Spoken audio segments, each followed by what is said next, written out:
اعوذ باللہ من الشیطان الرجیم بسم اللہ الرحمن الرحیم وقل، اور آپ صلی اللہ علیہ وسلم ان سے کہہ دیجئے، انی بے شک میں انا النذیر مبین، میں تو ڈر سنانے والا ہوں کھلم کھلا، کما جیسے کہ انزلنا ہم نے نازل کیا علی المقتسمین، اللہ فرماتے ہیں جیسے ہم نے نازل کیا بانٹنے والوں پر، اللہ زینہ وہ جنہوں نے جعلوا بنا دیا قرآن عظیم، قرآن کو ٹکڑے ٹکڑے، کیا بانٹنے والے، کیا قرآن کو ٹکڑے ٹکڑے بنا دیا، ہم نے پڑھا کہ اپنے مطلب کی آیات کو مان لیتے تھے،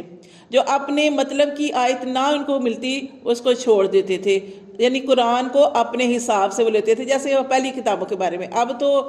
قرآن کے اندر جو ہے اللہ نے حکم لکھ دیے ہیں وہ ہیں، لیکن اب بھی اگر کوئی اس طریقے سے بات کسی کو بیان، دیکھیں نا جیسے کسی نے کہا جی نیل پالش لگا کے نماز پڑھ سکتے ہیں، اب تو دیکھیں یہ سخت گناہ ہے، کسی کو آپ اس طریقے سے غلط فتویٰ دے دیں، غلط باتیں کر دیں، تو یہ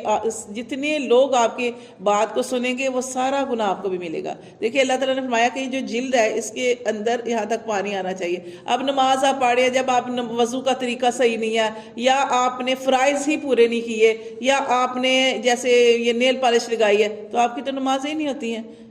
تو اس لیے غسل جو ہے اس طریقے وہ پتہ ہونا چاہیے کہ آپ کو کیسے غسل کرتے ہیں، اور وضو کیسے کرتے ہیں، وضو کے فرائض کون سے ہیں، اور سنتیں کون سی ہیں وضو کی، جو ہم کرتے ہیں الحمدللہ وضو کی سنتیں ہیں، کیونکہ ہمیں نبی کریم صلی اللہ علیہ وسلم کے سنت طریقے سے ہی وضو کرنا چاہیے۔ لیکن اگر کسی وقت گھر کے اندر پانی نہیں موجود تو اس صورت میں آپ جو ہے وضو کے خالی فرائض جو ہیں وہی پورا کر لیں گے تو آپ کا وضو ہو جائے گا۔ تو یہ دیکھیں اللہ تعالیٰ ان کے بارے میں کہہ رہے ہیں کہ وہ جنہوں نے مطلب کی باتیں مان لی، اپنے مطلب کی باتیں مان لی، اور جو مطلب کی نہیں تھی ان کو چھوڑ دی، اللہ فرماتے ہیں انہوں نے قرآن کو ٹکڑے ٹکڑے کر دیا۔ اس کو بھی قرآن کہتے تھے نا، جو پہلی کتابیں، ہاں جیسے ہم کہتے ہیں، تو وہ یہود نصارہ کی جو کتابیں تھیں، اللہ فرماتے ہیں فوا ربک، پس قسم ہے تجھے تیرے رب کی، پس قسم ہے تیرے رب کی، لنسألنہم، کہ ضرور ہم ان سے پوچھیں گے، اجمعین، ان سب کے سب سے، کہ ان کو کھلا نہیں چھوڑ دیا جائے گا۔ اگر دنیا میں اللہ نے ان کو مال و متاع دیا ہے، اولاد دی ہے، کھلا چھوڑا ہوا ہے، ڈیل دی ہوئی ہے، اللہ فرماتے ہیں لیکن ایک دن آئے گا کہ ان سے ضرور ہم پوچھیں گے کہ انہوں نے کیا کیا، اما کانوا یعملون، جو تھے وہ عمل کرتے، ان اعمال کے بارے میں ان سے پوچھا جائے گا۔ فسدا، تو اللہ فرماتے ہیں کھول کر بیان کر، بما تؤمر، جو تمہیں حکم دیا جاتا ہے۔ اب دیکھیں یہاں اب نبی کریم صلی اللہ علیہ وسلم سے کہا جا رہا ہے فسدا، کہ کھول کر بیان کر، بما تؤمر، کہ جو تجھے حکم دیا جاتا ہے۔ یعنی آپ صلی اللہ علیہ وسلم پہلے چھپ چھپ کر عبادت بھی کیا کرتے تھے، پھر چھپ کر تھوڑی بہت دعوت دیا کرتے تھے، لیکن اللہ تعالیٰ نے پھر آپ کو یہ حکم دے دیا کہ اب آپ نے کھلم کھلا جو ہے وہ دعوت بھی دینی ہے اور کھلم کھلا نمازیں پڑھنی ہے۔ اور آپ جانتے ہیں کہ نبی کریم صلی اللہ علیہ وسلم کب سب سے زیادہ اچھی دعوت دینے والے، اور کب سب سے زیادہ جو تھے، جب حضرت عمر فاروق جو تھے انہوں نے اسلام قبول کیا تھا۔ تو یہ بڑی بات ہوتی ہے، کسی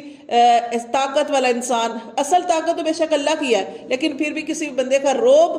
بہت بڑی بات ہوتی ہے۔ کہ حضرت عمر فاروق کافر تھے تو اس وقت بھی بڑا روب تھا، جب مسلمان ہوئے تو اس وقت بھی ان کا بڑا روب تھا۔ تو یہاں پہ اللہ فرماتے ہیں کہ نبی کریم صلی اللہ علیہ وسلم سے کہ آپ کھول کر بیان کریں قرآن کو، جو حکم دیا جاتا ہے، وَأَعْرِضْ عَنِ الْمُشْرِكِينَ، اور مشرکوں سے آپ شرک کرنے والوں سے اعراض کریں۔ اِنَّا كَفَيْنَكَ الْمُسْتَهْزِئِينَ، بے شک ہم کافی ہو جائیں گے آپ کو مذاق اڑانے والوں کے مقابلے میں، کہ جو بھی آپ کا مذاق اڑا رہے ہیں ہم آپ کو کافی ہو جائیں گے۔ الذین، وہ لوگ، یجعلون، جو بناتے ہیں، مع اللہ الہا آخر، جو اللہ کے ساتھ دوسرا معبود بناتے ہیں، فسوف یعلمون، ان قریب وہ جلد جان لیں گے اس کے بارے میں کہ کیا حق ہے کیا سچ ہے، اس کے بارے میں خود ہی سارا کچھ جان جائیں گے۔ کب جان جائیں گے؟ قیامت کا دن ہوگا، اس وقت ان کے جن کو وہ معبود بناتے ہیں، جن کے بارے میں کہتے ہیں یہ ہمارے معبود ہیں، یہ ہماری سفارش کریں گے، اللہ فرماتے ہیں اس وقت ان کی سارا کچھ ختم ہو جائے گا، اس وقت ان کو پتہ چل جائے گا۔ وَلَقَدْ، اور البتہ تحقیق اللہ فرماتے ہیں، نعلم، ہم جانتے ہیں، انکا، بے شک یہ کہ یضیق، تنگ ہوتا ہے، صدرک، تیرا سینہ، بما یقولون، جو وہ کہتے ہیں،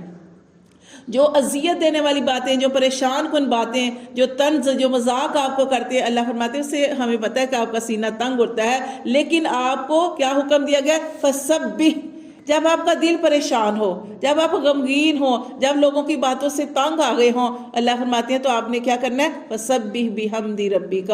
تسبیح بیان کرنی ہے حمد کے ساتھ اپنے رب کی، وَقُمْ مِنَ السَّاجِدِينَ، اور ہو جا سجدے کرنے والوں میں سے۔ کہ یہ بہترین حل ہے۔ آپ بڑے پریشان ہیں، غمگین ہیں، کہیں سکون نہیں مل رہا، تو کیا کرنا ہے؟ اللہ تعالیٰ نے طریقہ بتایا، جیسے نبی کریم صلی اللہ علیہ وسلم کو بتایا کہ اگر آپ پریشان ہیں اور لوگوں کی باتوں سے آپ کا دل تنگ ہوتا ہے تو آپ کیا کریں؟ حمد کریں، اللہ کی تعریف بیان کریں، اللہ سے مدد مانگے اور اللہ کے آگے جھک جائے، سجدہ اور زیادہ سجدے کریں، وعبد، اور کیا کریں؟ عبادت کریں ربا کا، اپنے رب کی، حتیٰ یہاں تک کہ یاتیک الیقین، آ جائے تیرے پاس یقینی حق، حقی یعنی جو بھی حق بات ہے، یقین جو ہے، یہاں تک کہ تجھے آ جائے یقین۔ ٹھیک ہے، تو یہ اس میں یہی حل بتایا گیا کہ پریشانی کے وقت کیا کرنا ہے، تکلیف پہنچتی ہے تو کیا کرنا ہے؟ اپنے رب کے قریب ہو جانا ہے۔ وہ نمازوں کے ذریعے فرائض تو پڑھنے ہی ہیں، لیکن آپ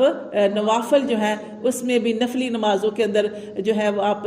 سجدے میں جا کے دعا کر سکتے ہیں، دل پریشان ہے اللہ سے باتیں کر سکتے ہیں۔ تو اس لیے یہاں یہ اللہ سے باتیں کر کے بھی انسان کو بڑا سکون جو ہے وہ